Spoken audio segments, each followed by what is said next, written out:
Hey friends, this is Pastor Tim here at Grace of God. Thanks as always for taking some time out of your day to listen to our sermon cast. So if you've listened before, you know this feed usually features my Sunday messages. But over the next few weeks, you can look forward to new installments of this mini-series, Wednesdays and Fridays, on the book The Screwtape Letters by the Christian writer C.S. Lewis. Hey friends, welcome back to the Grace of God sermon cast for another episode in our read-along mini-series of C.S. Lewis's Screwtape letters. We're on letter 15 this Wednesday. And just something I want to note, I think that in a few of the last episodes, I know at least once or twice, and perhaps more than I remember, I confused Wormwood and Screwtape, the two demons who are featured in these letters. So from 15, and I'm going to make a point of it onwards, I want to make sure that I clarify. Wormwood is the nephew, the one to whom the book, all the letters, are being written, and Screwtape is the uncle, the senior demon, the one who's giving him advice. With that said, let's get on to letter 15 of the Screwtape letters. This is kind of an interesting one. It's one of those thoughtier letters, where there's a little bit more philosophy maybe going on. Screwtape has this to tell his nephew, Wormwood. Humans, you've got to understand, live in time.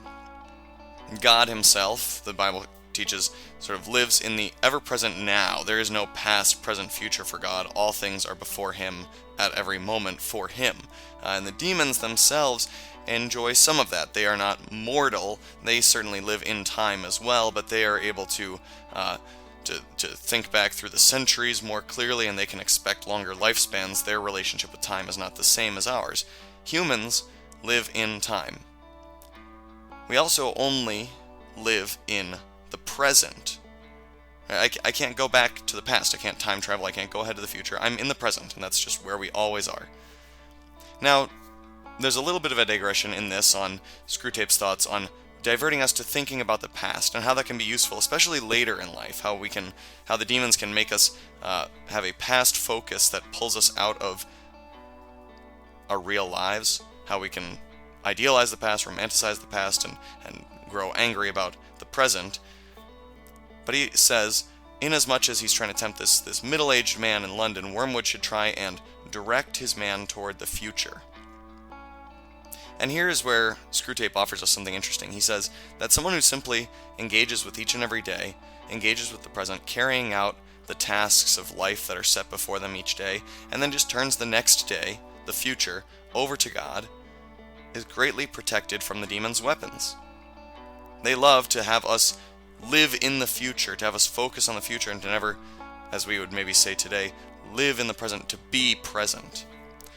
Well, one way that they try and distort us when we're living in the present is by giving us unrealistic expectations that the future is going to be better, right? Even if we think, I'm living in the present and I'll just let tomorrow worry about itself, the demons can turn that into unrealistically thinking that the future will automatically get better for us. Oftentimes that is not the case. Oftentimes the future proves to bring just further trouble and we come crashing down in disappointment.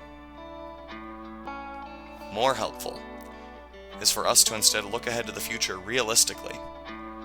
Ask God for the virtues necessary to meet that future, whatever it may be, whether that future is good or bad, whatever might happen, to simply ask God to give us what we need in the future each day to deal with the life that will be laid before us, and then we simply deal with life as it comes. That's the attitude that the demons in this particular letter 15 hate to see in humans, this attitude that says, come what may, I will rely on God for what I need, and I will trust that things will ultimately work out for my good. That attitude is resilient in the face of worldly evil, in the face of the temptations of the devil. It's the attitude of, ultimately the Bible would say, faith. That's letter 15 of the Screwtape letters for this Wednesday. Thanks again for joining us on this read-along podcast. I hope you're enjoying the book. I hope you're enjoying these episodes, and I'll see you on Friday as we get into letter 16.